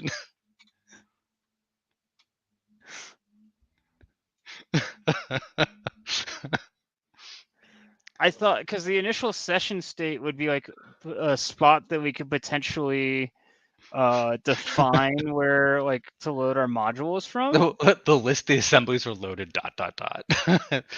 Thanks, Microsoft. Your documentation is extremely helpful. Yeah, this is like Can you send me that page also? Because I'm gonna yes. forget it, and it's gonna be hilarious when I go back to it. I put it in the group chat for everyone. So like if we construct the initial session state, like you can see here, it has like the list of commands, alias applications, commandlets, all that stuff. So like we should be able to like define this, but then it also says like, do we need this? Backwards compatibility. That's probably what it comes down to. Oh man, okay, this is a deep rabbit hole. Oh, this is going to be a disaster if we try to do it this way. It's like in Team Fortress where if you remove a coconut, it breaks the entire thing. It's the same situation. Wait, what? What about a coconut? I'm pretty sure it's a coconut. Please correct me if I'm wrong, somebody. But in Team Fortress, there's like a PNG of like a coconut, and they have to leave it in the files because if they delete it, the entire game stops working. Really? I've never heard that before. I swear. It's like I can't find it anymore, but there's also like another mention of like I'm sure they fixed it by now, but apparently like during like the Windows XP development or something, when they're updating the code base, there's like an infamous section of code that just has like a bunch of comments around it. It's like do not delete. We don't know what this does, but when we tried to remove it, it broke everything. Like yeah, no, it's there. It's a coconut.jpg, and the comment to it says, I have no fucking idea who put this here, but when I deleted it, the game won't start. Words cannot describe my confusion. Is it Stego? It must be Stego, which makes Kevin really upset. Code spaghetti. Don't understand. It's we need to add a coconut to Empire, and if you delete the coconut, Empire stops working. So I don't know that this session state stuff's actually valid anymore.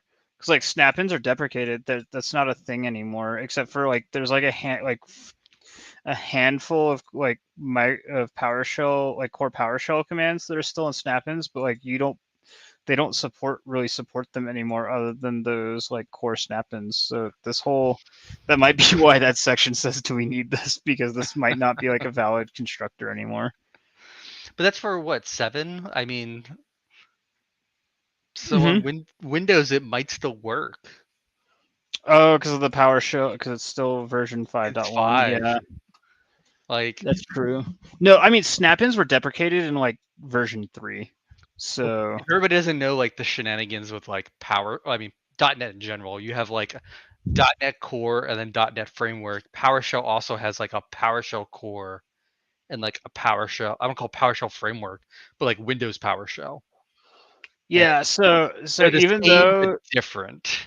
Yeah, so even though PowerShell has moved to like PowerShell version 7, technically if you're on Windows, there is no such thing as PowerShell version 7 for a lot of the stuff, because anything that interacts with any Win32 APIs is still version 5 and they have no plans to upgrade it. So if you so like anything that has to do with the Win32 API access within PowerShell will forever be version 5.1. There is no plans to ever do anything to PowerShell to fix the Windows API integration. And they can't put it in Core because Core is supposed to be entirely platform independent. It is so ingrained into the operating system. Yeah. Like there's nothing. It's like a Windows 7, the same issue we ran into. Like you're stuck in PowerShell 2 essentially, and there's nothing you can do about it because when you try to upgrade it and you go run things, it's still running in PowerShell 2 for some reason, even after upgrading it. Okay, so the accession state one's probably not going to work for us. So we can pass in a run space, which we might be able to define our own run space.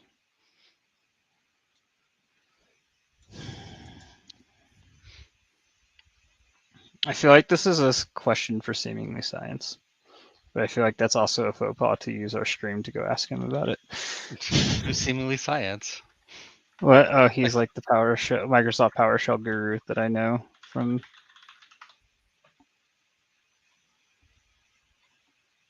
Get run space. Yeah, so if you've never done code development before, TTP's development, reading obscure Microsoft documentation is like 90% of the work. What's this weird API that nobody touches? Yeah.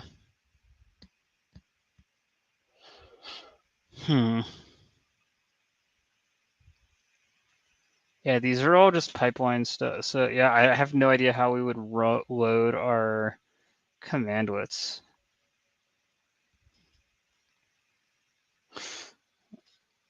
It is a feature.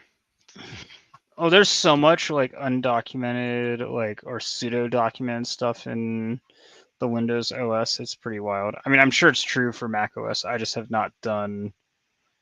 What's this nested PowerShell?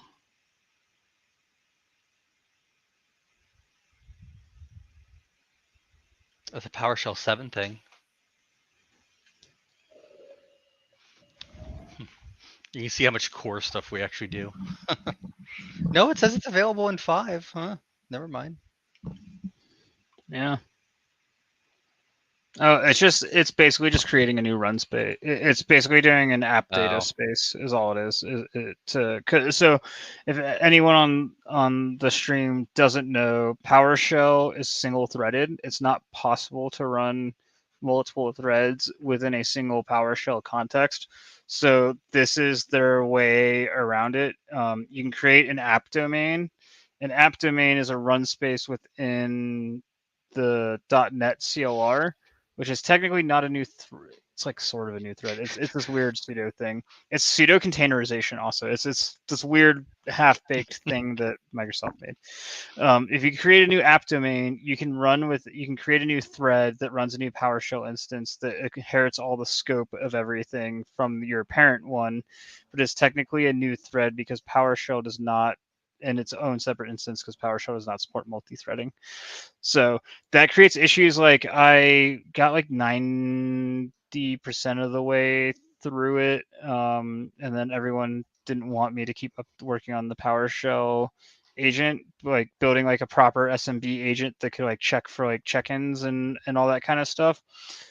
It creates a huge problem with that because you have to be able to see when a named pipe is opened to be able to start looking for stuff. And when you like look for try to read data on a named pipe, since PowerShell is single threaded, it creates a huge it hangs until there's data there. So like if you have like chained agents and the data and you read the named pipe waiting for the agent to send data, the whole agent would hang. So you have to create like a new app domain that creates a thread that you just basically check and see if the job's done, that it'll return data once the named pipe has executed, and then the agent would like do it. It's such a wonky way to do it.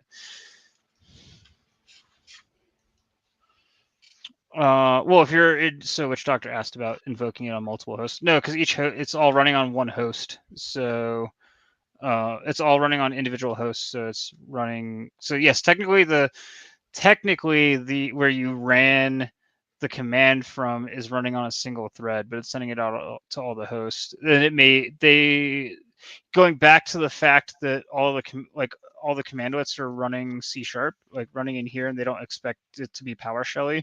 The commandlet may be able to create new threads because like we could write new threads in the PowerShell, but the actual PowerShell instance can't create multiple threads. It's PowerShell is all single threaded. It's really stupid. Again, it goes back to the fact that PowerShell was written like 25 years ago or whatever, and at a time where No, it wasn't that long, was it? Yeah, something like that. Oh my It's like god. 99. Oh my god, I feel so old. Also, I know way too much about PowerShell. This is what these streams are teaching me. Is I know too much about PowerShell. Just the official release was in 2006. Wait, was it? I thought it was earlier than that. Well, I mean, there may be like an unofficial thing where it was out for a while. Oh. Huh. Oh, good. Only about 20 years. Not 25. So much better. And I miss the days of being able to get system on a computer by setting command prompt to be your screensaver. Which I'm sure like half the people on this stream are too young to remember that. But yeah, so in Windows XP, when it originally came out, like screensavers were a thing, like much more of a thing back then because of the fact that like CRT like monitors would get screen burn, so you wanted like a moving image as your screensaver. But when Windows XP was originally built, there was no actual like when you set the screensaver, there was no enforcement of like what was actually ran as the screensaver, so you could literally set any file and the screensaver was ran as system. So you would just like go like as any user, you'd go turn it on, like go be like, I want my screensaver to be cmd.exe, and then you'd set like your screensaver to be like, after 2 minutes of inactivity, like launch the screensaver, and then you just sit at the computer and wait, and then you get system level access and then start all the shenanigans. It was a good time. That was back when a bunch of my friends got suspended, and I think one kid might have technically gotten expelled because they built a CS server on an elementary school that was being used by the entire district and crashed all the services at the elementary school. So Counter-Strike, not Cobalt Strike, right? Yeah, Counter-Strike, yeah. Just to clarify. Okay, so using the PowerShell create method was a bust. Maybe, and we looked at the run space for creating our functions. I don't know. All right.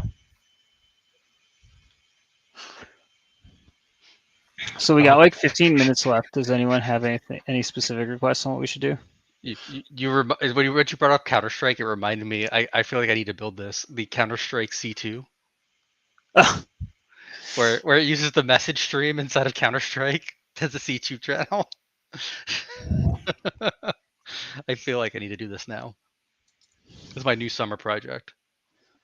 So one way to break things, by the way, that's like an old one that I've known about forever, is if you use import alias, you can re-import the alias table from through a web dev from a remote location, and import alias is will not reveal any of the data.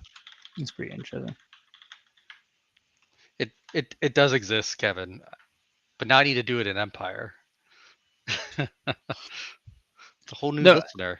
Anthony, if you want to like really do that, it's not using the message stream. It's the like when you go kill another player, that's like attacking like the explorer process and the start spawning bots that are the name of processes. that are the name of processes, and you have to. And you can you could like define like all of the antivirus processes, and those are actual bots that'll shoot back at you to kill you. No, we're going to do this all in Minecraft. We're going to build a virtual machine in Minecraft using the blocks. We're going to run our agent inside the virtual machine that's running like Windows. And then that's then going to escape through everything and then get into the computer. Yeah. So I'm out of ideas for the last 15 minutes. So if anyone has any requests, or we can go look at Flang or Excel's like new VBA slides, which is really cool. I don't know if anyone saw that. Everyone saw that. Jake is the only person that gets excited about VBA.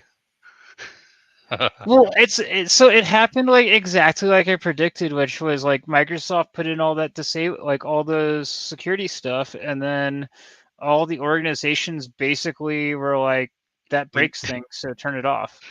We need VBA. And big surprise. All of our financial scripts from the last 30 years still need this. yeah, and so they like when I used to work at Boeing, like I got an Excel document from the finance department that the first page of it was to literally go disable all the macro protections. Like it walked you through going like to the security options inside your Excel and going to like macros, and then it didn't even say like, you know, for trusted documents or whatever. It was like it told you to disable all protections. Like that's so security at its finest. Yeah. I posted the link so everybody can take a look if they're interested. Yeah, it's super cool. But like, I just love that he mentioned like the SharePoint, like, because we've been talking about like share drive phishing with macros for like in like our red team ops and like some of our other classes for a while, and he actually mentions it in here.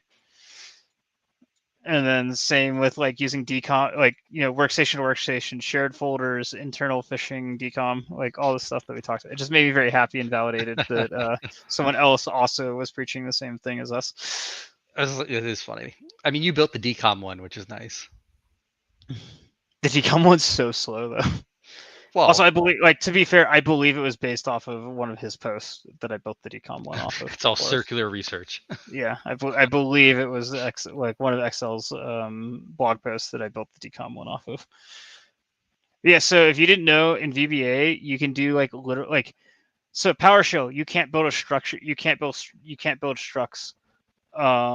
Same in Iron Python, unless you're using C types, you can't build a structure, but VBA will let you support a structure.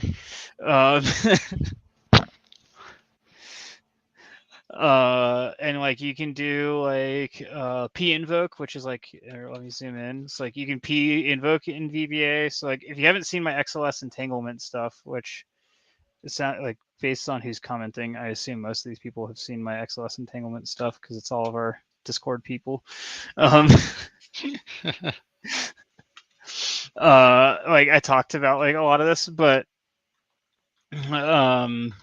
like, so you support structures, you can do p invoke, you can do like everything. It's great.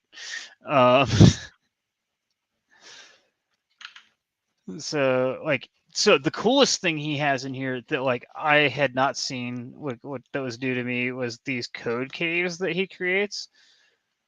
Where is it? So he talks about basically where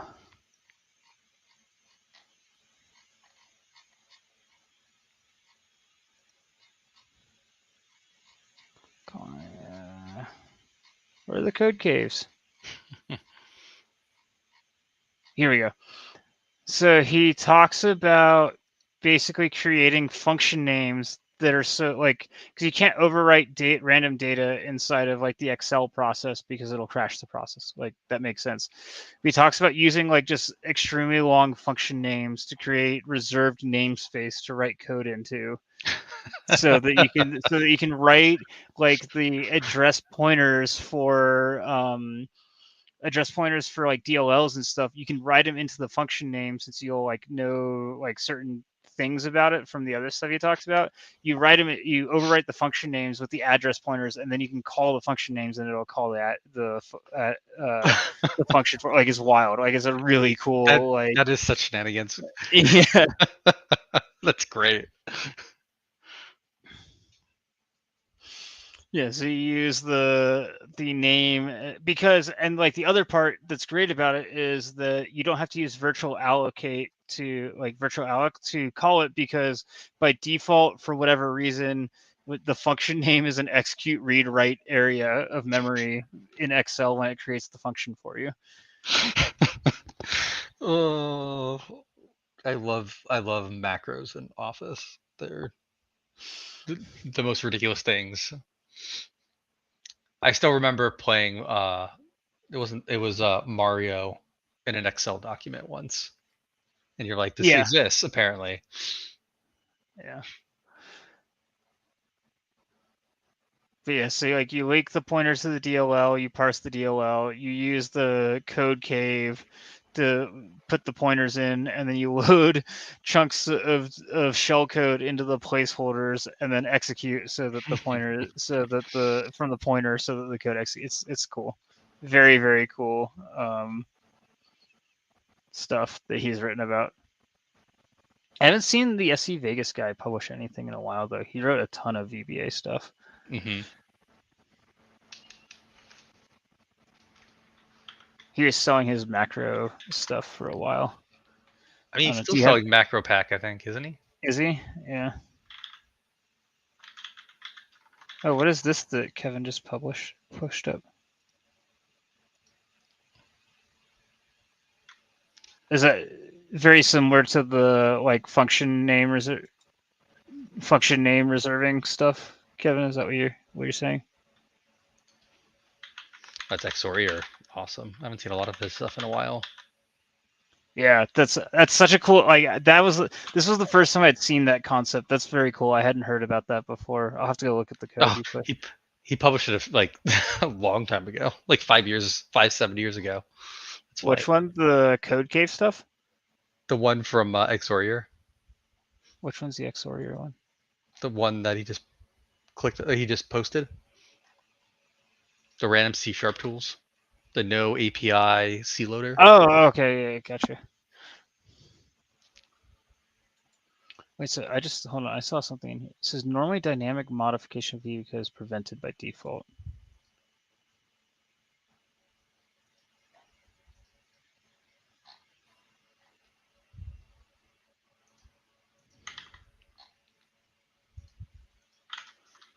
Okay, I'm gonna have to. Sorry, you guys don't want to sit here and watch me read this thing. But if he has a way of modifying the VBOM value in process memory, I hadn't thought about trying that. That would be interesting. I don't know how many AVs are actually watching for that. Like it says probably spotted by AVs, but I'm skeptical that a lot of AVs are watching for VBOM modification.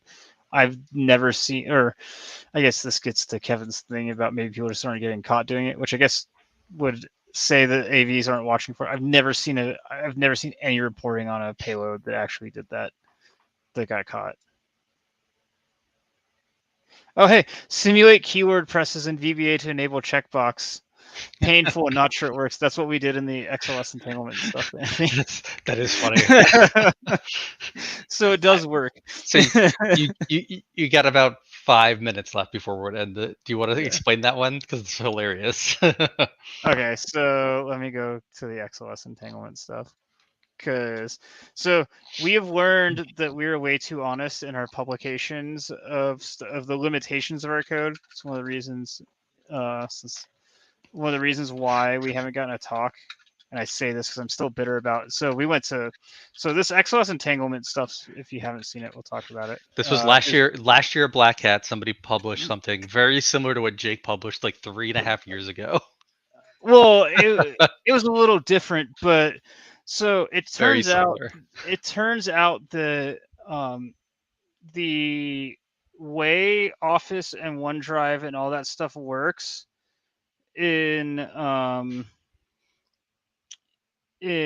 like your personal OneDrive is way different than how the corporate version of OneDrive is ran. So like when you're doing the XLS entanglement stuff, if you haven't heard of it before, is a way that you could run a C2 through a co-sharing, like a co-authored Excel document. So you actually don't need any inherent C2. It's all through a single Excel document that, like, once someone opens it, you can make modifications on your end and create code execution on the other end. It works really, really well in the OneDrive for home use. Like I could set it up in like 5 minutes. You guys could start like co-authoring a document on your desktop, and I could start controlling like everyone's computers. Like it works extremely well on the OneDrive for like home. There are significant limitations because of the way that OneDrive partitions stuff for businesses because it's also tied to like SharePoint and like your Active Directory. So it doesn't really work in a business use case. So like we wrote the white paper, we came up with all this stuff to do things, and we like specifically mentioned that, and like our talk got rejected, even though we had this super cool C2 It that had like you could it had no control people's practical use for it. the control stuff. Last year, someone published a thing about doing like agentless ransomware from OneDrive, and there like I wasn't the only one. There were like 5 of us that went up to talk to the guy after the fact because we're like everyone noticed, like all 5 of us noticed during the presentation that like everything he was doing is in like the personal OneDrive, and like hey, did you go test this in like OneDrive for enterprise? And he was like, no, because it works the same. And we're like that, and every like the 5 of us were like, that's not true at all. And so this guy got to do his talk because he didn't mention all the limitations about OneDrive for business, because all he did was test it in OneDrive for personal, and I'm bitter about it because I wrote this whole thing that was super cool. And yeah, whatever. Note to self: just light a black hat from now on. Yeah. But here, let's see. I'll download the paper of it because all I want to show is the image that we created of how to get to remotely work, because it was such shenanigans. Because the OneDrive for business, so to get around the OneDrive for business limitation, we basically created an automated way to log someone into a OneDrive for personal use so that it would Jake, work. can you zoom in on the picture? Yeah, that we don't have. Here it is. So it created this super like super like roundabout thing of like the person had to like open a phishing document that opened another document that like set the credentials to log them in, that then retrieves the entanglement document and opens it. And it was just like this super convoluted process to open it because we were trying to get it to a valid like use, like operational use case, and it was super silly. But yeah, this was the whole chain for it. It was entertaining, but ultimately like pointless. Or just do it in regular OneDrive and nobody cares. Well, so someone just posted rip macros. I don't. So that was like actually like I skipped over it because we got like sidetracked. In here, he mentions that like he's actually never seen any real world limitations on using macros, because a lot of enterprises just turn off the Microsoft protections to enable them. And hold on, guys. Let me see if I can fix my camera. I apologize. It went blurry.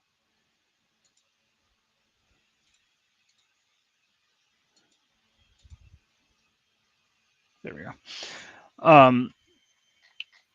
So they never seen it, and then I've actually seen in open source reporting like multiple times now. Like I'm starting to see more and more APTs going back to VBA.